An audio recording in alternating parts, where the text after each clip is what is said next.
আমি আল্লাহ পাকের দয়ায় আপনাদের সম্মুখে সূরাতুল ফাতিহার তাফসীর করার চেষ্টা করতেছিলাম।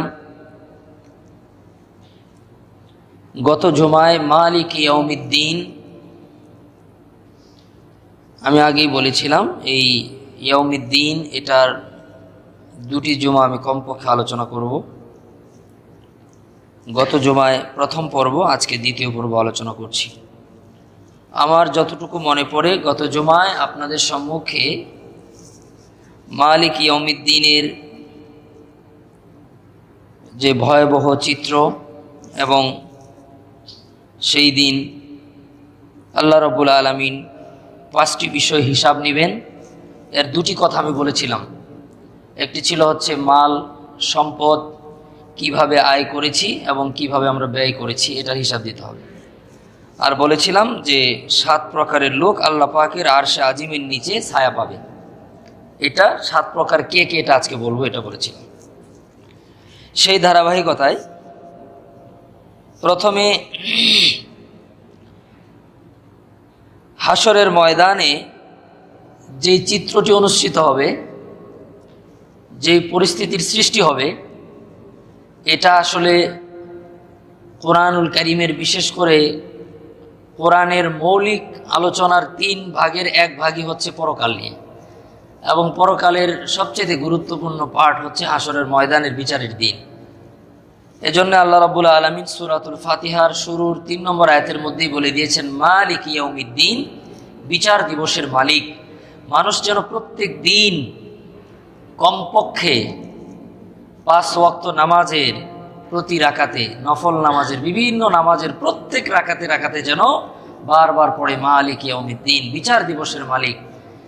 বিচার দিবসটা কি ধরনের হবে এটা ভেবে, এই চিন্তা মাথায় এনে যেন মানুষ নামাজের মধ্যে আল্লাহ পাকের প্রতি এই বিশ্বাস যেন আরো সুদৃঢ় করতে পারে। এজন্য আল্লাহ তাআলা সূরাতুল ফাতিহার মধ্যে গুরুত্বপূর্ণ সংবাদ আমাদেরকে দিয়েছেন।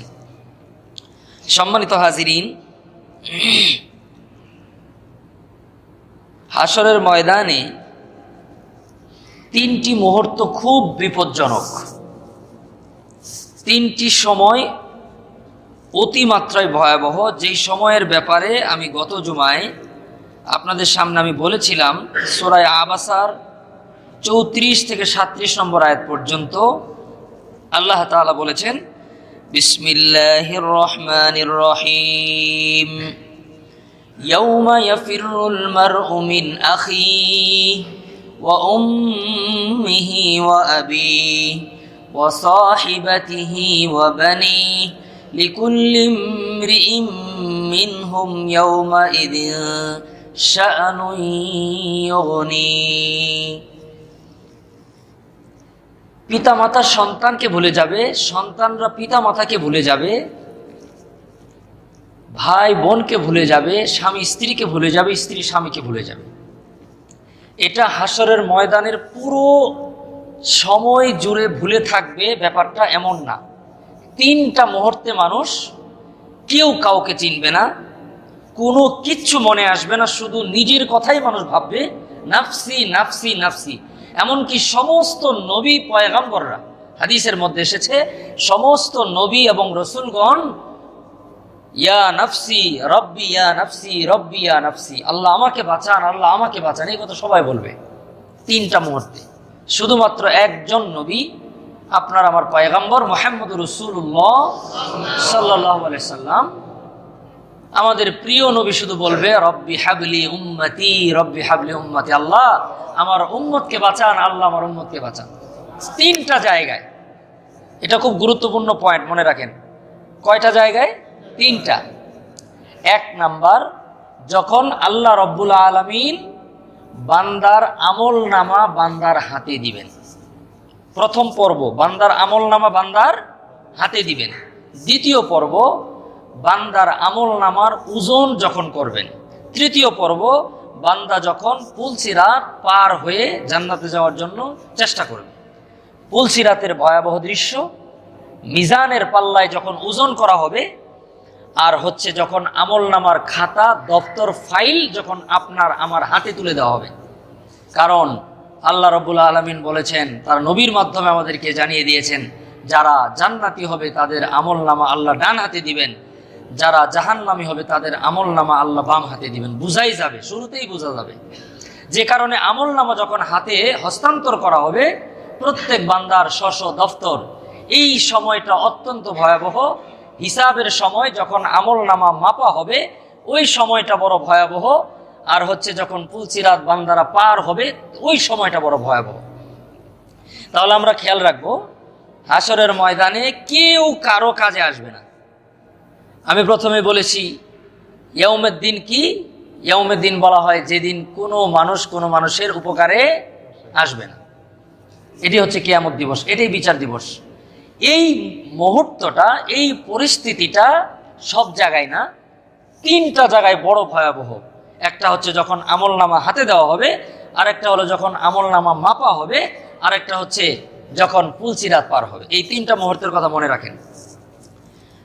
আল্লাহ রাব্বুল আলামিন কালামে হাকিমের মধ্যে জানিয়ে দিয়েছেন, যখন আমলনামা বান্দাদেরকে ডান হাতে দেওয়া হবে তখন বান্দারা এত খুশি হবে, এত খুশি হবে, যেই সময় নাকি ভাই ভাইকে চিনে না, বোন বোনকে চিনে না, স্বামী স্ত্রীকে চিনে না, স্ত্রী স্বামীর পরিচয় দিবে না, এই ভয়াবহ মুহূর্তের প্রথম মুহূর্তে যারা আমলনামা ডান হাতে পাবে তারা এত আনন্দিত হবে, তারা আমলনামার দফতর, আমলনামার ফাইল, আমলনামার কিতাব হাতে নিয়ে তারা চিৎকার করে বলতে থাকবে, হা উমুকরাউ কিতাবিয়াহ।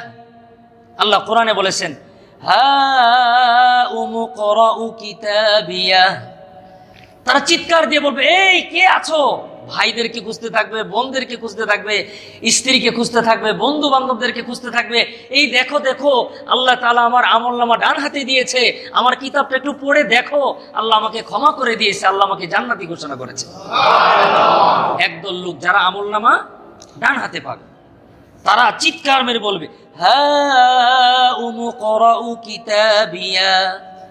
তোমরা দেখো না, আল্লাহ তাআলা আমাকে ক্ষমা করে দিয়েছেন, ডান হাতে আমলনামা দিয়েছেন। এটার উদাহরণ আমি জীবনে একবার একটা দৃশ্য দেখছিলাম, এটা বললে আপনারা ভালো বুঝবেন।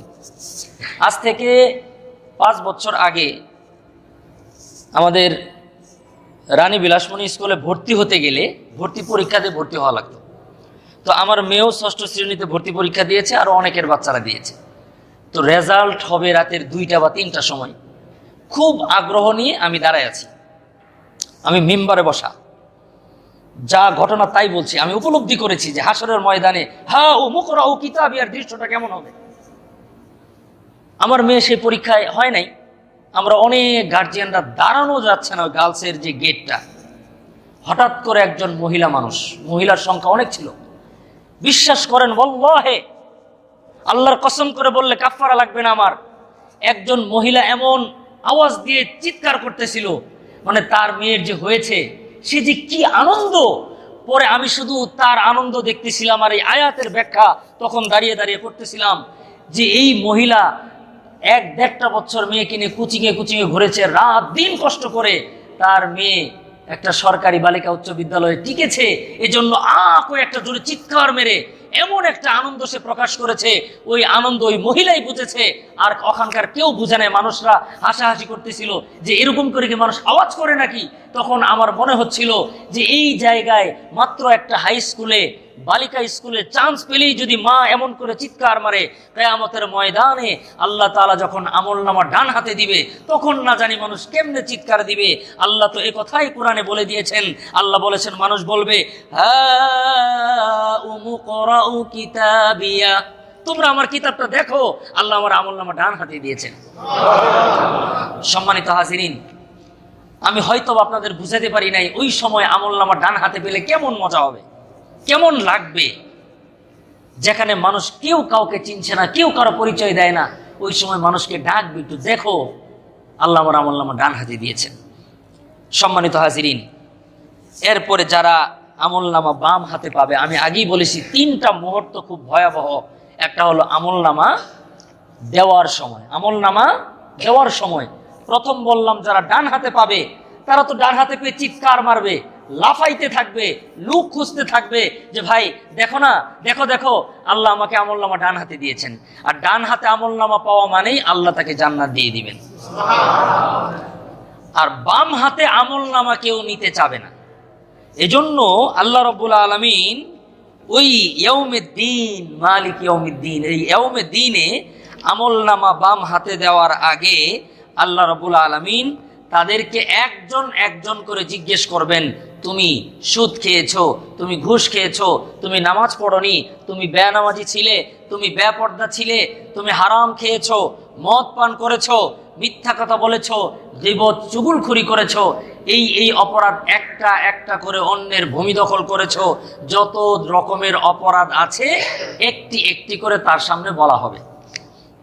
বলার পরে হাসরের ময়দান কায়েম হয়ে গেছে, মৃত্যু চোখে দেখেছে, কবরে ছিল, হাসরের ময়দানে উঠেছে। এমন অবস্থার মধ্যেও আল্লাহ রাব্বুল আলামিন কোরআনে বলেন, সূরা কিয়ামার মধ্যে আছে, কিয়ামত একটা সূরাই আছে, সূরার নাম কিয়ামত, সূরাতুল কিয়ামা।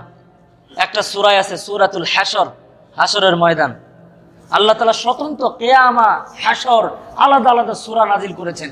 এই কিয়ামতের দিন নিয়ে যে কত কথা আছে, যদি একজন ছোট্ট আলেম, ছোট্ট ছাত্র, আমার মতো লোক, ছোট মানুষও যদি তাফসীর করতে থাকে, অন্তত আপনার 4-5 মাস ভরে শুধু কিয়ামত দিন নিয়ে কথা বলা সম্ভব। এই পরিমাণের কথা আল্লাহ তাআলা কোরআনে বলে দিয়েছেন। আমি খুব সংক্ষেপে আজকে শেষ করে দিচ্ছি। আল্লাহ রাব্বুল আলামিন যখন বাম হাতে আমলনামা যাদেরকে দিবেন, যারা দৌড় দেওয়ার লোক, চিৎকার মেরে যারা দৌড় দিতে চাইবে, আগে তাদেরকে মেন্টালিটি প্রিপারেশন নেওয়ার জন্য আল্লাহ কিছু কথা বলবেন। আল্লাহ বলবেন, তুমি এই এই অপরাধগুলো করছো। আমি কোনো ফাঁসির রায়, মৃত্যুদণ্ড রায় ঘোষণার সময় পড়ে উপস্থিত থাকার সুযোগ আমার হয় নাই, ইচ্ছাও নাই, কিন্তু আমি শুনেছি রায় ঘোষণা করার আগে একজন আসামিকে পাঠ করে শোনানো হয়, আপনি এই এই অপরাধগুলো করছেন, এগুলা সাক্ষী এবং প্রমাণ দ্বারা প্রমাণিত হয়, বাংলাদেশের দণ্ডবিধি মোতাবেক আপনাকে ফাঁসিতে ঝুলিয়ে মৃত্যু কার্যকর করার আদেশ দেওয়া হলো। এই ধরনের আদেশ দেওয়া হয় আমি শুনেছি। অর্থাৎ অপরাধটা পড়িয়ে শোনানো হয়।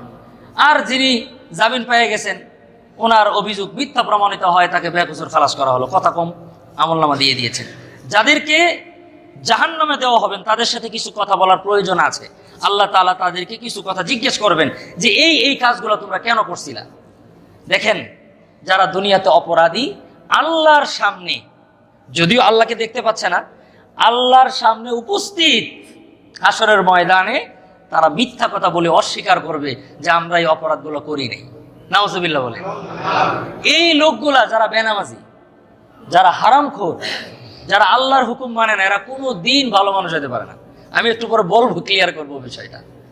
আল্লাহর সামনে যারা মিথ্যা কথা বলতে পারে তারা কি না করতে পারে। আল্লাহ রাব্বুল আলামিন সূরা কিয়ামার 14 এবং 15 নম্বর আয়াতের মধ্যে আল্লাহ তাআলা বলেন, বিসমিল্লাহির রহমানির রহিম, বালিল ইনসানু আলা নাফসিহি বাসীরা ওয়ালাউ আলকা মাআযীরা। সেদিন মানুষরা তাদের অপরাধকে গোপন করবে, তারা বলবে যে এই এই অপরাধ যেগুলো আপনি বলেছেন এগুলো আমরা করি নাই। খুব ভালো করে মনে রাখতে হবে আমাদের আজকের কথাগুলি। প্রথমে বলেছি হাসরের ময়দানের 3টা মুহূর্ত খুব ভয়াবহ। একটা হলো আমলনামা দেওয়ার সময়, ওজন করার সময়, পুলসিরাতের সময় আমলনামা ডান হাতে দিলে সে আনন্দে চিৎকার মারবে, কি ধরনের মজা পাবে এটা ভাষা বোঝানোর মতো ক্ষমতা আমার নাই। আমলনামা যাকে বাম হাতে দেওয়া হবে তার সাথে আল্লাহ কিছু কথা বলবেন। কথা বলার এক পর্যায়ে ওই লোকগুলা বলে বসবেন, এই অপরাধগুলো আমরা করি নাই, মিথ্যা কথা বলবেন, টাকা মিথ্যা কথা। এরপরে আল্লাহ রাব্বুল আলামিন 3 ধরনের সাক্ষী এবং প্রমাণ উপস্থাপন করবেন। এই সাক্ষী 3টার কথা আমাদের মুখস্থ রেখে যেতে হবে। আজকে মসজিদ থেকে বের হওয়ার সময় ইনশাআল্লাহ আমি দরদ নিয়ে, ব্যথা নিয়ে, শ্রদ্ধার সাথে বলছি, এই 3 কিসিমের সাক্ষীর কথা আমরা মুখস্থ করে মনে রেখে দিলের খাতায় লিখে এরপর মসজিদ থেকে নামাজ পড়ে বের হব, যাতে করে সাক্ষী, যদি আপনি একটা অপরাধ করলাম, সাক্ষী রাখলাম, বুঝলাম না, তো আমার বিপদ হবে না, বিপদ কার হবে? এজন্য সাক্ষী কে, কি ধরনের সাক্ষী হবে, আল্লাহ তাআলা কোরআনে হাকিমের মধ্যে বলেছেন। আল্লাহ রাব্বুল আলামিন কালামে হাকিমের মধ্যে বলেন, ওই সময় আমি 3 প্রকারের সাক্ষী উপস্থাপন করব।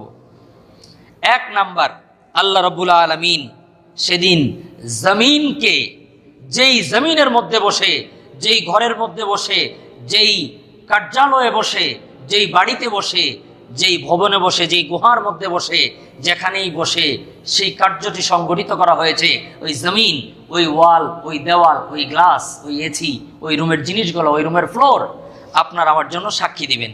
আল্লাহ তাআলা এ কথা সূরা জিলজালের 4 এবং 5 নম্বর আয়াতের মধ্যে বলেছেন। আপনি সূরা জিলজাল তো আমাদের অনেকের মুখস্থ আছে, এটার তাফসীর ঘরে পড়বেন। আমি সংক্ষেপে বলছি। আল্লাহ তাআলা বলেন, বিসমিল্লাহির রহমানির রহিম, ইয়াউমাইযিন তুহাদ্দিসু আখবারাহা বিআন্না রাব্বাকা আওহা লাহা। আল্লাহ পাক রব্বুল আলামিন বলেন, প্রতিটা পাপী, প্রতিটা অপরাধী যেই জমিনের মধ্যে অপরাধটি করেছিল, কিয়ামতের ময়দানে মহাশরে বিচার দিবসে যখন আল্লাহ রাব্বুল আলামিন তাকে জিজ্ঞেস করবেন, এই অপরাধগুলা কেন করছো, আল্লাহ তাআলা বলেন, ওই বান্দাগুলা কিয়ামতের ময়দানে অস্বীকার করে বলবে, না না, এই অপরাধগুলো আমি করি নাই।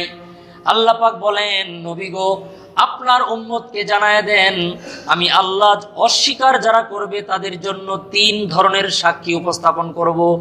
1 নাম্বার হলো যেই জমিনের মধ্যে অপরাধটি সংগঠিত করেছে, আল্লাহ বলেন ওই জমিন তার বিরুদ্ধে সাক্ষী দিবে। সূরা জিলজালের মধ্যে আল্লাহ বলেন, ইয়াউমাইযিন তুহাদ্দিসু আখবারাহা বিআন্না রাব্বাকা আওহা লাহা। আল্লাহ তাকে বলার ক্ষমতা দান করবেন, জমিন সাক্ষী দিয়ে বলবে, তুমি মিথ্যা বলছো, আমি সাক্ষ্য আছি, তুমি এই অপরাধগুলি সেদিন করেছিলে। 1 নাম্বার। এরপরে 2 নম্বরের সাক্ষী, আল্লাহ রাব্বুল আলামিন এই জবানটা দিয়ে মিথ্যা বলার কারণে প্রথমে এই জবানটাকে আল্লাহ বন্ধ করে দিয়ে বলবেন, তোমার জবান বন্ধ, এই মুখ আর কথা বলবে না। আল্লাহ তাআলা সূরাতুল ইয়াসিনের 65 নম্বর আয়াতের মধ্যে আল্লাহ রাব্বুল আলামিন এই মিথ্যাবাদী কিয়ামতের বিচারের দিনে অপরাধ করার পরেও, এক সাক্ষী পাওয়ার পরেও আবার যখন অস্বীকার করবে, তখন তার জবানকে আল্লাহ বন্ধ করে দিয়ে বলবেন, তোমার জবান বন্ধ, তোমার হাত পা এখন সাক্ষী দিবে। এই কথা আল্লাহ সূরাতুল ইয়াসিন 65 নম্বর আয়াতের মধ্যে আল্লাহ বলেন, বিসমিল্লাহির রহমানির রহিম, আল ইয়াউমা নাখতিমু আলা আফওয়াহিহিম وتكلمنا أيديهم وتشهد أرجلهم بما كانوا يكسبون اليوم نختم على أفواههم সেদিন জবানকে বন্ধ করে দেওয়া হবে, সিলগালা করে দেওয়া হবে। ওয়া তুকাল্লিমুনা আইদিহিম, তোমাদের আমাদের হাতকে সেদিন সাক্ষ্য উপস্থাপন করবার জন্য বলা হবে। সেদিন আপনার আমার হাত সাক্ষী দিতে থাকবে। ওয়া তুকাল্লিমুনা আইদিহিম ওয়া তাশহাদু আরজুলুহুম, এবং আমাদের পা সেদিন সাক্ষী দিবে, বিমা কানু ইয়াকসিবুন, আমরা যেই অপরাধ করছি, নিজের হাত নিজের পা তখন সাক্ষী দিতে থাকবে। তাহলে 2টা সাক্ষী পাইলেন, একটা হলো জমিন, তাহলে অপরাধ করার আর জায়গা নেই, যেখানেই করি সেটাই সাক্ষী। 2 নম্বর, আমার হাত পা রেখে যায়, তার অপরাধ করার কোনো সুযোগ নাই। আমার হাত সাক্ষী দিবে, আমার পা সেদিন সাক্ষী দিবে। এটা আল্লাহ পাকের হুকুমে আল্লাহ পাক প্রমাণ দিবেন, এই জন্য কিছুক্ষণের জন্য আমার হাত আমার বিরুদ্ধে চলে যাবে। 3 নম্বরের সাক্ষী খুব ভালো করে মনে রাখবেন, কিরামান কাতিবিন, 2 জন সম্মানিত ফেরেশতা আমাদের ডান এবং বাম কাঁধে আছে, এটা আমরা সবাই জানি। তারা যা লিখছেন, এটা বর্তমান আধুনিক বিজ্ঞান আপনাদেরকে বোঝানোটা সহজ করে দিয়েছেন। শুধু একটা ট্যাব রেকর্ডার, ভিডিও ক্যামেরা সহ, দেখবেন ট্রাফিক সার্জন যারা থাকেন তাদের বুকের মধ্যে একটা ছোট্ট ডিভাইস থাকে, এটার মধ্যে ক্যামেরা আছে, ভিডিও অডিও সব রেকর্ড করে। এরকম আল্লাহ রাব্বুল আলামিন আনলিমিটেড গিগাবাইট মেমোরি দিয়ে এখানে ভিডিও, অডিও, প্রিন্ট, যত ধরনের সংরক্ষণ করবার যন্ত্র আছে, আবিষ্কার হবে। এর চাইতেও চরম অত্যাধুনিক আল্লাহ রাব্বুল আলামিন, সবচাইতে অত্যাধুনিক, এবং যত তথ্য প্রযুক্তি যত উন্নত শিখরে পৌঁছুক না কেন, এর চাইতে উন্নত ফর্মুলায় আল্লাহ রাব্বুল আলামিন আপনার আমার সারা জীবনের আমলনামাকে সংরক্ষণ করছেন। আল্লাহ তাআলা এই কথা কোরআনের মধ্যে আল্লাহ রাব্বুল আলামিন সূরা কাহাফ 49 নম্বর আয়াতের মাঝের অংশে আল্লাহ তাআলা বলেন, যখন এই খাতাটা আনা হবে, 1 নম্বরে আপনার জমিনকে সাক্ষী পেশ করবেন, সাক্ষী দিবেন, এরপরও পুরোপুরি রাজি হইতে চায় না, এরপরে হাত এবং পা সাক্ষী দিবেন, এরপরে কিছুটা মেনে নিবে, না নিয়ে তো উপায় নাই, তৃতীয় নম্বরে লিখিত এবং ভিডিও, অডিও এবং প্রিন্ট, 3 ধরনের দপ্তরের তার সামনে দেওয়া হবে। আল্লাহ রাব্বুল আলামিন বলেন, তখন ওই লোক কি বলবে? এ কথা সূরা কাহাফের 49 নম্বর আয়াতের মধ্যে আল্লাহ বলে দিয়েছেন। বিসমিল্লাহির রহমানির রহিম। ইয়াকুলুনা ইয়া ওয়াইলাতানা ক্বাল হাযাল কিতাব লা ইউগাদিরু সাগীরাতাও ওয়ালা কাবীরা ইল্লা আহসাহা। আল্লাহ পাক রব্বুল আলামিন বলেন, ইয়াকুলুন, তারা তখন বলতে থাকবে, ইয়া ওয়াইলাতানা, হায় সর্বনাশ, ক্বাল হাযাল কিতাব, এটা কেমন কিতাব, লা ইউগাদিরু সাগীরাতাও ওয়ালা কাবীরা, একটা ছোট্ট কাজও ছাড়ে নাই, একটা ছোট্ট ভালোও ছাড়ে নাই, একটা ছোট্ট ভালো মন্দও ছাড়ে নাই, ইল্লা আহসাহা, চূড়ান্ত নিখুঁত ভাবে তা সংরক্ষণ করে রেখেছে। অডিও, ভিডিও, প্রিন্ট, 3 ধরনের দফতর আল্লাহ হাতে ধরে দিবেন। দিবেন কিভাবে? এটা বড় ভয়ঙ্কর দৃশ্য। রাসূলুল্লাহ সাল্লাল্লাহু আলাইহি সাল্লাম বলেন, যারা ডান হাতে পাবে তারা তো সামনে থেকে পাবে, যারা বাম হাতে পাবে তাদেরকে পিছন দিক থেকে দেওয়া হবে। এই বাম হাতটাকে আপনার আমার সিনার ভিতর দিয়ে ঢুকিয়ে দিয়ে পিছনে বের করে, এই দৃশ্য আপনি দেখতে পারবেন। আমরা যখন রাস্তাঘাটে চলি না, তখন টোটালটা সময় চিন্তা করি যে কোথায় কি দেখা যায়, এখান থেকে কোনো ব্যাখ্যা খুঁজে পাওয়া যায় কিনা। আমি কোম্পানির নাম বললে তো বিজ্ঞাপন হয়ে যাবে, একটা ব্র্যান্ডের শার্ট, প্যান্ট, কোট এগুলা বিক্রি করে, এটার শোরুমের সামনে দাঁড়ায় দাঁড়ায় দেখতেছিলাম। দেখলাম জামাগুলাকে ভাঁজ করছে, এক হাত আরেকটার ভিতর দিয়ে এমনি ঢুকায় রাখছে, সুন্দর করে সাজা রাখছে, কিন্তু হাতটা এইভাবে ঢুকাই দিয়ে রাখছে। তখন আমি বুঝলাম যে হাসরের ময়দানে বাম হাতটাকে এই কায়দায় মানুষের বুকের ভিতর দিয়ে এদিক দিয়ে ঢুকিয়ে ফেরেশতার একটা টান দিয়ে পিছনে বের করে ছেদ করে দিয়ে বাম হাতের মধ্যে আমলনামাটা দেওয়া হবে। নাউজুবিল্লাহ। তো বাম হাতে আমলনামা কিভাবে দিবে? হাতটাকে সিনার ভিতর দিয়ে পিছনে ঢুকায় টান দিয়ে পিছনে নিয়ে পিঠের দিক থেকে আমলনামা তার বাম হাতে দিয়ে দেওয়া হবে। দেওয়ার পরে আল্লাহ তাআলা বলবেন, ইকরা কিতাবাক, তুমি তোমার কিতাব পড়ো। ইকরা কিতাবাক, সূরা বনী ইসরাঈলের 14 নম্বর আয়াতের মধ্যে আল্লাহ বলেছেন, ইকরা কিতাবাক, তুমি তোমার কিতাব পড়ো। এখন তো মুখটা হলো সিনার দিকে, আমলনামা কোন দিকে? পিছনের দিকে। এই কোরআন শরীফ যদি পিছনে ধরে রাখেন, আমি তো কোরআনের হাফেজ না, একটা পৃষ্ঠা খুলে দিয়ে বলেন পড়ো, আমি কি পড়তে পারবো? তো আমলনামা পিছনে, বাম হাত বুকের ভিতর দিয়ে পিঠের দিকে বের করে আমলনামা পিছনে দিয়ে বলবেন আল্লাহ, ইকরা কিতাবাক, তুমি তোমার আমলনামাটা এখন পড়ো। হাত সাক্ষী দিল, পা সাক্ষী দিল, জমিন সাক্ষী দিল, এখন তুমি তোমারটা পড়ো। তখন বান্দা কিভাবে পড়বে? আস্তাগফিরুল্লাহ, আল্লাহ আমাদেরকে হেফাজত করেন। আল্লাহ রাসূল বলেন, ওই বান্দাদের ঘাড়কে ধাক্কা দিয়ে মটকিয়ে দেওয়া হবে, পিছনের দিকে ঘুরে দেওয়া হবে, তুমি তোমার কিতাবটা পড়ো। কারণ সামনে আমার আল্লাহ জাল্লা জালালুহু আম্মা নাওয়ালু, সামনে থেকে আল্লাহ তাআলা পাপাচারের সংবাদ আল্লাহ শুনতে চান না। আল্লাহ পিছন দিকে দিয়ে দিবেন, সিনা থাকবে এদিকে, বাম হাত থাকবে বুক দিয়ে পিছনে, পিছনের হাতের মধ্যে আমলনামা দিয়ে আল্লাহ বলবেন, ইকরা কিতাবাক, তুমি তোমার কিতাব পড়ো। এই মুখটা তো সামনে পড়তে অসুবিধা, ফেরেশতারা একটা ধাক্কা দিয়ে ঘাড় মটকে পিছনের দিকে করে দিবেন। এরপরে আল্লাহ বলবেন, ইকরা কিতাবাক, তুমি তোমার কিতাব পড়ো। কাফা বিনাফসিকাল ইয়াউমা আলাইকা হাসিবা, এখন তোমার হিসাবের জন্য তুমি যথেষ্ট, আমাদের আর হিসাব দেওয়ার দরকার নাই।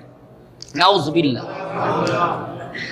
এজন্য আল্লাহর কাছে দোয়া করেন, আল্লাহুম্মা বলেন, আল্লাহুম্মা হাসিবনি হিসাবান ইয়াসীরা, আল্লাহুম্মা হাসিবনি হিসাবান ইয়াসীরা, আল্লাহুম্মা হাসিবনি হিসাবান ইয়াসীরা।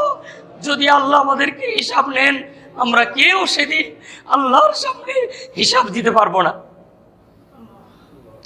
রাসূলুল্লাহ সাল্লাল্লাহু আলাইহি সাল্লাম বলেন, কিয়ামতের ময়দানে আল্লাহ পাক রব্বুল আলামিন 3 প্রকারের লোককে বিনা হিসাবে জান্নাত দান করবেন।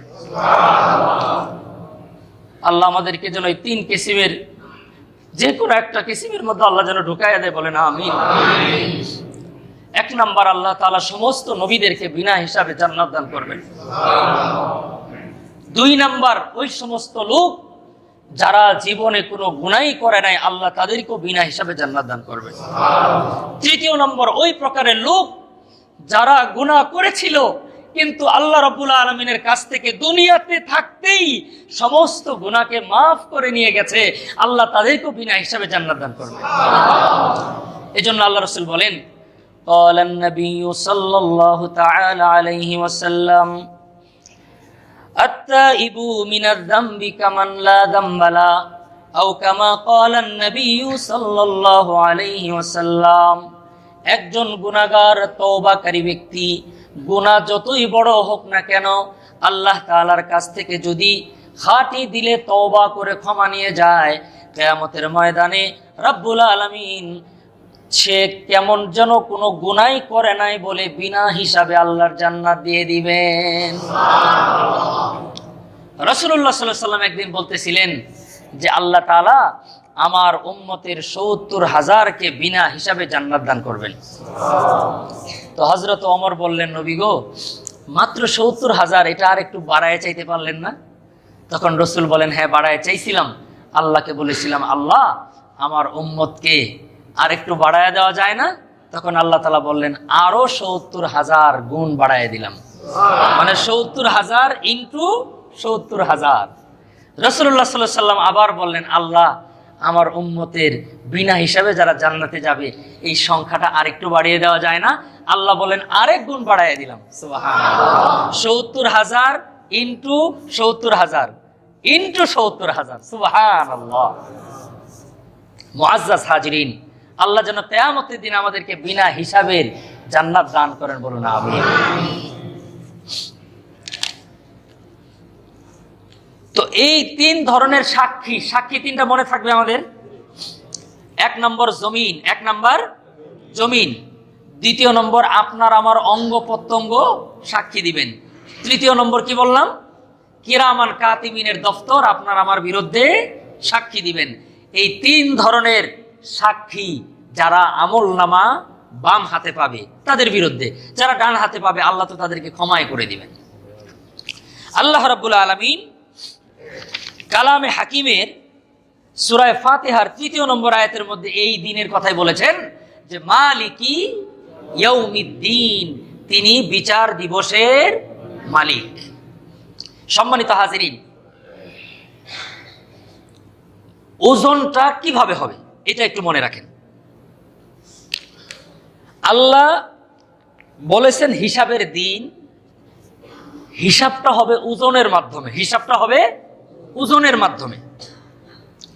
আল্লাহ তাআলা ফর্মুলাটা শুধু বলে দিই, আমার সময় খুবই কম, আমি শেষ করবো আজকে আলোচনাটা। প্রথমে মুমিনদেরকে 2 বার ওজন করবেন। মুমিনদের জন্য কয়বার? আর কাফের, বেঈমান, মুশরিক তাদের 1 বার। তাদের কয়বার? 1 বার। কাফের বেঈমানদের এক পাল্লায় কুফুরিকে উঠানো হবে। এক পাল্লায় কি উঠাবে? কুফুরি, শিরকি। সে যে অপরাধ করছে, আল্লাহকে অস্বীকার করছে, এই কুফুরি এবং শিরকি থাকবে এক পাল্লায়। আরেক পাল্লায় তার সারা জীবনের যত ভালো কাজ আছে সবগুলো এক পাল্লায় থাকবে। খেয়াল করবেন, কাফের এবং বেঈমানদের তাদেরকে আল্লাহ তাআলা ওজন করবেন, এক পাল্লায় তুলবেন কি বলছি? কুফুরি, শিরকি। আরেক পাল্লায় তুলবেন তার সারা জীবনের ভালো কাজ। যত কাফের আছে, মুশরিক আছে, তারা সত্য কথা বলে, মানুষকে সাহায্য করে। অনেক মুশরিকদেরকে আমি দেখেছি, কত ভালো মানুষ তারা, সমাজের মধ্যে খুব সুনাম অর্জনকারী লোক, বিশ্বস্ত মানুষ, কিন্তু ঈমান নাই।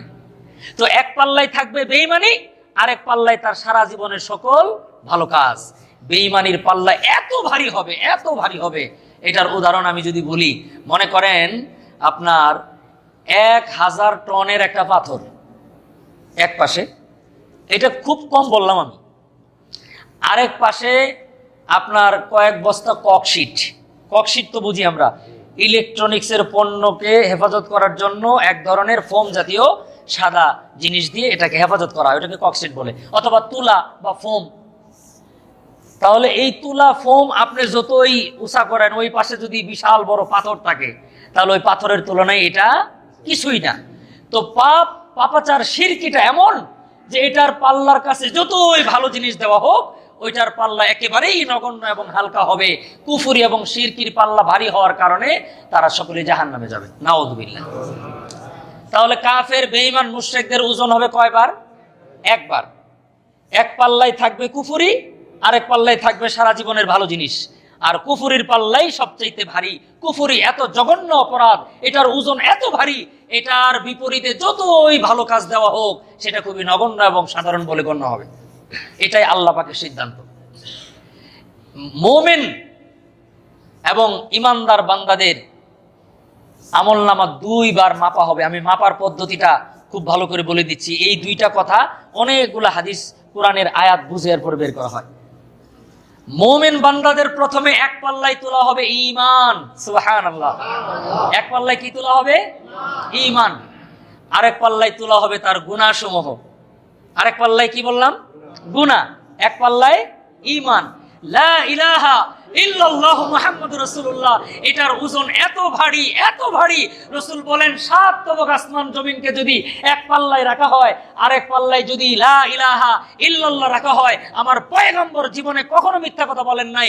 রাসূল বলেন 7 তবক আসমান জমিনের চাইতে লা ইলাহা ইল্লাল্লাহর ওজনই ভারী হয়ে যাবে। সুবহানাল্লাহ। আল্লাহ আমাদের কি দিয়েছেন? লা ইলাহা ইল্লাল্লাহু মুহাম্মাদুর রাসূলুল্লাহ। তো এক পাল্লায় কালিমা, ঈমান, আরেক পাল্লায় সারা জীবনের গুনাহ। রাসূল বলেন ওই কালেমার তুলনায় ঈমানের পাল্লা, আপনার গুনার তুলনায় ঈমানের পাল্লা এত ভারী, এত ভারী হবে যে গুনাহটা একেবারেই নগণ্য হবে। তখন আল্লাহ প্রথম ওজনে একজন মুমিনের জন্য ফয়সালা করবেন। আল্লাহ তাআলা অবশ্যই অবশ্যই দ্বিতীয় মাপ হওয়ার পরে যদি কিছুদিনের জন্য জাহান্নামে যেতেও হয়, এই ঈমানের পাল্লা ভারী হওয়ার কারণে একদিন না একদিন ঈমানদারকে আল্লাহ জান্নাত দান করবেন। প্রথম মাপ হবে কিসের? ঈমানের। আরেক পাশে কি থাকবে? গুনাহ। ঈমানের সাথে যেটাই মাপুক সেটার পাল্লাই হালকা হবে, ঈমানের পাল্লাই ভারী। প্রথমবার মুমিনদের মাপা শেষ। এরপরে আল্লাহ তাআলা ঈমানকে নামিয়ে দিয়ে এক পাল্লায় গুনাহ, আরেক পাল্লায় সওয়াবকে উঠাবেন। এক পাল্লায় পাপ, আরেক পাল্লায় সওয়াব। তখন যদি ঈমানদার বান্দাদের সওয়াবের পাল্লাটা সামান্য ভারী হয়, এমনকি মুহাদ্দিসিনরা লেখেন যদি সমান সমান হয় তবু আল্লাহ দয়ালু, আল্লাহ তাকে মাফ করে দিবেন। কিন্তু যদি গুনার পাল্লা একটু ভারী হয়, যতটুকু ভারী ওই পরিমাণ সময় তাকে জাহান্নামে যেতে হবে। আল্লাহ আমাদেরকে হেফাজত করেন। তাহলে আমরা মাপার পদ্ধতিটা মনে রাখতে পারবো না ইনশাআল্লাহ। কাফেরদের ওজন হবে কয়বার? ঈমানদারদের ওজন হবে কয়বার? কাফেরদের এক পাল্লায় থাকবে কি? কুফরি, আরেক পাল্লায় ভালো কাজ। কুফরি এমন খারাপ জিনিস, এত ভারী অপরাধ, এটার সাথে যতই আকাশ জমিন পরিমাণ ভালো কাজ দিলেও কুফরির চাইতে বেশি হবে জাহান্নাম। ঈমানদারদের মাপবেন কয়বার? প্রথমবার এক পাল্লায় কি থাকবে? ঈমান। ঈমানের ওজন এত ভারী, এটার সাথে গুনাহ যতই হোক ঈমানের পাল্লাই ভারী হবে। এই জন্য মুসলমানদের, ঈমানদারদের জন্য আল্লাহ রাসূল সুসংবাদ দিয়েছেন যে ঈমান নিয়ে কেউ যদি কবরে যায় একদিন না একদিন নিশ্চিত সে, এই কথাটা আমি খোলামেলা আজকে আপনাদের বুঝাইলাম। ওই যে ঈমানদাররা যে একদিন না একদিন বেহেশতে যাবে, এটাই হলো বিচার। যে এক পাল্লায় ঈমান, আরেক পাল্লায় গুনাহ, ঈমানের পাল্লা ভারী, প্রথম রায় সে জান্নাতি। এরপরে এক পাল্লায় থাকবে গুনাহ, আরেক পাল্লায় থাকবে নেকি। এই জন্য করণীয় হলো আমাদের, আমরা জীবনের সারাদিন যা করব একটু হিসাব রাখবো। হিসাবটা কি? আমার অপরাধের চাইতে নেক কাজ যেন বেশি হয়। কিন্তু দুঃখের বিষয় কি জানেন? দুঃখের বিষয় হলো আমরা জিনিসটা বুঝি না। অপরাধগুলা এত মারাত্মক, এত ভারী, এত ওজনদার করি, আর নেক কাজগুলো আমাদের খুবই হালকা। যারা নামাজ পড়ি 5 ওয়াক্ত, জামাতের এহতেমাম করি না, এই যে হালকা হয়ে গেল। ঠিক মতো জামাতের এহতেমাম করি না। নামাজ যারা আমরা 5 ওয়াক্ত পড়ি, আমরা তাদের কথা বলছি। যারা পড়ি না তারা তো বেহেশতে গিয়ে বসে আছে, তাদের কথা নাই বললাম, ঠিক না? তাদের কথা বেহেশতে যাবে না এই কথা বললে ভীষণ মন খারাপ করে, এটা হলো আমার অভিজ্ঞতা। এই জন্য তাদেরকে আগে বেহেশতে পাঠাই দিই আমরা, সমস্যা কি? আরে আমাদের মন তো ছোট না, বেনামাজির অবস্থা কি হবে আল্লাহ জানে আর বেনামাজি জানে, এটা আমাদের বলার দরকার কি? আমরা নামাজিদের কথা বলতেছি। যারা 5 ওয়াক্ত নামাজ পড়ি তাদের কন্ডিশনটা দেখেন। 1 নম্বর হালকা, ওজনটা হালকা হয় কেন? আমরা জামাতের এহতেমাম করতে পারি না। যদিও জামাতের এহতেমাম করি, তাকবীর উলার এহতেমাম করতে পারি না। তাকবীর উলার এহতেমাম করলেও দেখা যায় এহতেমাম এটা আরবি শব্দ, এটার বাংলা হচ্ছে খুবই গুরুত্ব দেওয়া, খুবই গুরুত্ব। এহতেমামের বাংলা হলো গুরুত্ব। তো যারা আমরা গুরুত্ব দেই তাকবীরে উলার, নামাজের মধ্যে মনোযোগ থাকে না। মনোযোগ থাকলেও যে জামাটা পরছি জামাটা হালাল টাকার না, যে খাবারটা খাইছি খাবারটা হালাল না, এইভাবে আস্তে আস্তে আস্তে আস্তে হালকা হতে থাকে। যারা পড়ি আর যারা পড়ে না ওদের তো ওজনই নাই, ওটা তো ওজনের মধ্যেই আসবে না। যেটা পড়ে না ও নাই, যেটা পড়ে তারটাই হবে হিসাব। সম্মানিত হাজিরিন, আর গুনাহগুলো এক একটা কেমন, একটা কথা মনে পড়ছে বলবো, আমি মাইন্ড করেন না কিছু। হ্যাঁ, এক লোক, এটা গাজীপুরের বাইরের ঘটনা বলতেছি, এক লোককে কিছু দিছে একটা চাকরি দেওয়ার জন্য। তো সে তাকে চাকরি দিয়ে দিছে। এটা কিন্তু খারাপ কাজ করছে, খারাপের একটা মাত্রা আছে, সে তাকে কাজটা করে দিয়েছে। কিন্তু আরেক লোকের কাছ থেকে ঘুষ নিছে, হারাম কাজ করছে, এরপরে আরেকটা ভালো কাজ করছে, তারা কাজই করে দেয় নাই। তাহলে এটার ওজন কি ওইটার সাথে হালকা না ভারী? দুটেই গুনাহ। ঘুষ নিয়ে তদবির করা হারাম, অপরাধ। কিন্তু যদি তদবিরটা করে দেয়, কাজটা করে দেয়, যে ঘুষ দিল সে কষ্টের মাঝেও একটা, মানে মারার আগেও একটু হালকা করে খুন করছে। আসেন একটা জিনিস, একজনকে একটা গর্দানের মধ্যে ছুরির আঘাত করে গলা কেটে দিয়েছেন, 4 থেকে 5 সেকেন্ডের মধ্যে সে মরে গেছে, কষ্টটা কম। আরেকজনকে ধীরে ধীরে ধীরে ধীরে শুলিতে চড়ায়, শুলিতে চড়ানোর দৃশ্য তো এগুলো বললেও বাচ্চাদের মানসিক আঘাত লাগবে, আমি বলতে চাই না এটা। এখানে এটা সুন্দর পরিবেশ, এখানে বাচ্চারা এই কথা শুনুক, এটা আমি চাই না। শুলিতে চড়ানোর যে দৃশ্য ভয়াবহ, ওইটার মৃত্যু আর গর্দান কেটে মৃত্যু তো এক জিনিস না। তো ওইটা অনেক ভারী, অনেক কঠিন। তো আমরা যে অপরাধগুলা করি, আমাদের অপরাধগুলা অনেক ভারী হয়, আর নেক আমলগুলা সবসময় হালকা হয়। এজন্য আমরা চেষ্টা করব নেক আমলগুলাকে ভারী করা, অপরাধগুলাকে হালকা করা। তাহলে হাসরের দিন যখন ওজন হবে, দেখব আমার নেক আমলগুলা পাথরের রূপ নিয়ে, পাথরের মতো ভারী, আর গুনার কাজগুলা ককসিটার ফমের মতো, তুলার মতো। আর যদি এমন হয় নেক আমলগুলা ককসিটার ফমের মতো আর তুলার মতো, আর গুনার কাজগুলা ভারী ভারী পাথরের মতো, তাহলে জাহান্নাম ছাড়া কোনো উপায় থাকবে না। এটা হলো কিয়ামত দিবস, এটা হলো কিয়ামত দিবস। রাসূলুল্লাহ সাল্লাল্লাহু আলাইহি সাল্লাম হাদিসের মধ্যে বলেছেন, সেই দিন মানুষের মাথার 1 বিগত উপরে সূর্যটা আসবে। আমি গত জুমায় বলেছিলাম 2টা হাদিস বলবো, বলে আলোচনা শেষ করছি। প্রথম কথা হচ্ছে, এই ভয়াবহতার মধ্যেও 7 প্রকারের লোক আল্লাহ পাকের আরশে আজিমের নিচে ছায়া পাবেন। সুবহানাল্লাহ। আল্লাহ রাসূল হাদিসের মধ্যে বলেন, সাবাতুন ইউযিল্লুহুমুল্লাহু ফি যিল্লিহি ইয়াওমা লা যিল্লা। সহিহ বুখারী মুসলিমের মধ্যে এসেছে, হযরত আবু হুরায়রা রাদিয়াল্লাহু তাআলা আনহু বলেন, এই ভয়াবহ দৃশ্যের মধ্যেও যেদিন ভাই ভাইকে চিনবে না, বোন বোনকে চিনবে না, সূর্যটা 1 বিগত মাথার উপরে চলে আসবে। রাসূল বলেন, বর্তমান সূর্যের যেই টেম্পারেচার, এটা আরো কমপক্ষে 70 গুণ বৃদ্ধি পাবে। এমন ভয়াবহ অবস্থার মধ্যে আল্লাহ রাসূল বলেন, সাবআতুন ইউযিল্লুহুমুল্লাহু ফি যিল্লি ইল্লা যিল্লা। কিয়ামতের ময়দানে, এই হাসরের দিন, বিচারের দিনে 7 প্রকারের লোককে আল্লাহ এই কষ্ট থেকে হেফাজত করে আল্লাহ পাকের আরশে আজিমের নিচে শীতল হাওয়া এবং ঠান্ডা পরিবেশে আল্লাহ বসার তৌফিক দান করে দিবেন। প্রথমে আগে দোয়া করি, আল্লাহ যেন 7 কিসিমের যে কোনো এক কিসিমে, এক প্রকারে আল্লাহ যেন আমাদেরকে শরীক করে নেন, বলুন আমিন। 1 নাম্বার, ইমামুন আদিলুন। এই ইমাম মানে আবার মসজিদের ইমাম না। আবার মসজিদের ইমাম ঠিক আছে, যখন মসজিদের ইমাম সমাজের নেতা ছিল। এখন তার মসজিদের ইমামরা নেতাগিরি করা, কবিরা গুনার চাইতে বড় কিছু থাকলে এইটা।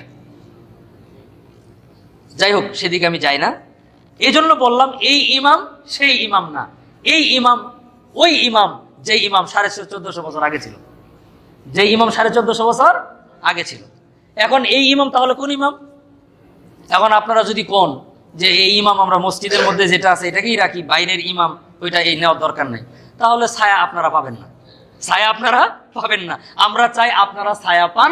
এজন্য এই হাদিসটা আমি এভাবে অনুবাদ করছি, যে ইমাম মসজিদের বাইরের ইমাম, সেই ইমামের কথা বলেছেন রাসূলুল্লাহ সাল্লাল্লাহু আলাইহি ওয়াসাল্লাম। কারণ ভিতরের ইমাম ইনশাল্লাহ ছায়ার মধ্যেই থাকবে, কারণ পরের বাক্যটা বুঝলে আপনারা বুঝবেন। রাসূল বলেন সাবআতুন ইউযিল্লুহুমুল্লাহু ইল্লা জিল্লাহ, আল্লাহর ছায়া ছাড়া কোনো ছায়া থাকবে না। আল্লাহর ছায়া বলতে আল্লাহর আরশের ছায়া, আল্লাহর আরশে আজিমের ছায়া ছাড়া। এক নাম্বার ইমামুন আদিলুন, ন্যায় পরায়ণ বাদশাহ। এক নাম্বার ন্যায় পরায়ণ। এক সময় যিনি বাদশাহ ছিলেন তিনি ইমাম ছিলেন, ওই সময়ের হাদিস। এখন আপনারা চাইলে এই হাদিস মসজিদের ইমামকেও দিতে পারেন, আপনারা চাইলে বাইরেও নিতে পারেন। কারণ ওই যে একটা গল্প শুনছিলেন না, যে এক লোক বলছিল যে একটা পাতা শুকনায় পড়লে বাঘ হয়, পানিতে পড়লে কুমির হয়। সেখানে এক বিশেষ জেলার লোক ছিল, আমি জেলার নাম নিচ্ছি না। এক লোক বলতেছিল যদি অর্ধেক শুকনায় অর্ধেক পানিতে থাকে তাহলে কি হবে? বুঝেন না কথা? তখন বলছে তাহলে আপনি মনে হয় ওই জেলার লোক। এটা ওই জেলাকে আমি সম্মান দিয়ে বলছি, এটা জ্ঞানী এবং বুদ্ধিমান জেলা, সেটা আমি জেলার নাম নিচ্ছি না। সম্মানিত হাজিরিন, এখন এই হাদিসের ব্যাখ্যা আমি এই অবস্থায় পড়ে গেছি। ইমাম তো কাইটা দুই ভাগ হয়ে গেছে, এক ভাগ থাকে মসজিদে আর এক ভাগ থাকে বাহিরে। বাহিরেরটা মসজিদে ঢুকে না, মসজিদেরটা বাইরে যায় না। তাহলে এই হাদিস আমি কোথায় লাগাবো? এখন আপনারাই বুদ্ধি করে এক জায়গায় ফিট করে নিন। তবে রাসূল বলেছেন ন্যায় পরায়ণ বাদশা। দুই নাম্বার রাসূল বলেন ওয়াশাবুন নাশা ফি ইবাদাতিল্লাহ, ওই যুবক যে তার যৌবন কালে আল্লাহর ইবাদত করেছেন। এটা নিয়ে 1 ঘন্টা কথা বলার দরকার যুবকদেরকে নিয়ে, আমি কখনো সময় পেলে বলবো। শুধু এতটুকু বলি, ইবাদত যৌবন কালে। যেমন সরকারি নিয়োগের একটা বিধি আছে না, সর্বনিম্ন একটা বয়স আছে, ম্যাক্সিমাম একটা বয়স আছে। 60 বছর পার হয়ে গেলে আপনার ফিটনেস যতই ভালো হোক, আপনাকে সরকার রাখে না, নিয়ম অনুযায়ী রাখে না। কারণ কি? সার্টিফিকেট বলতেছে আপনার ফিটনেস নাই, কোনো কারণে থাকলেও বোঝা গেল এটা একটা ব্যতিক্রম ঘটনা। সম্মানিত হাজিরিন, আসলে 60 বছরের পরে ইবাদত বন্দিগির অবস্থা তাই হয়। এটা আল্লাহর রাস্তা, আমাকে মাফ করবেন, আপনারা কিছু মনে করবেন না, আমি শুধু হাদিসের অনুবাদ করছি। ওই বৃদ্ধ বয়সের ইবাদত আল্লাহ কবুল করবেন যার যৌবনকালে ইবাদত ছিল। যেমন সরকারি চাকরিজীবীরা চাকরি শেষ করলেও বেতন পায়, যারা যৌবনকালে ইবাদত করে তারা বৃদ্ধকালে, আসলে বুড়া মানুষের তো জামাতে না আসলেও চলে, আমি দায়িত্ব নিয়ে কথাটা বলতেছি, মাইন্ড করবেন না। যারা বয়োবৃদ্ধ মানুষ তারা ঘরে নামাজ পড়বে, সে তো যৌবনকালে আল্লাহকে দিয়ে দিয়েছে। যখন ইবাদত করার তখন ইবাদত করেছে, যখন সমাজে হকের দাওয়াত দেওয়ার তখন দাওয়াত দিয়েছে, যখন জামাতের তাকবীরুল্লাহর সাথে পড়ার কথা ছিল তখন পড়েছে। এখন মাজায় বিষ, হাঁটুতে বিষ, প্রেশার বেড়ে গেছে, ব্লাড সুগার বেড়ে গেছে, হার্টে রিং পরানো, নানা ধরনের জটিলতা আছে। এই লোকের তো এত ইবাদত করার দরকার নাই, শুধু ফরজগুলা পড়বে, মনে চাইলে মসজিদে পড়বে, মনে চাইলে ঘরে পড়বে, মনে চাইলে রাস্তায় পড়বে, মনে চাইলে শুয়ে পড়বে, যেমনে ইচ্ছা তেমনিই পড়বে। জামাতে নামাজ পড়লে যেই সওয়াব, আল্লাহ তাকে ওই সওয়াব দান করবেন। এটা কে? ওয়াশাবুন নাশা ফি ইবাদাতিল্লাহ, যেই যুবক তার যৌবন কালে সুস্থ থাকা অবস্থায় ইবাদত করেছে। আমাদের কন্ডিশন হলো সুস্থ অবস্থায় শুধু টাকা কামাও আর বৃদ্ধ বয়সে গিয়ে শুধু ইবাদত করো।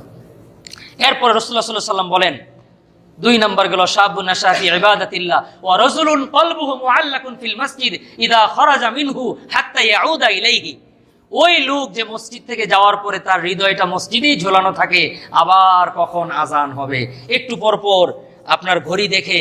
অ্যান্ড্রয়েড মোবাইলের মধ্যে নামাজের সময়সূচির একটা অ্যাপস ইনস্টল করা আছে, মাঝে মধ্যে দেখে কখন নামাজের ওয়াক্ত হয়, কখন সূর্য ডুবে, কখন সূর্য অস্ত যায়। এই যে হৃদয়ের একটা টান মসজিদে, রাসূল বলেন যেদিন আর কোনো ছায়া থাকবে না সেদিন আল্লাহ তাকেও এই ছায়ার নিচে আশ্রয় দান করবেন।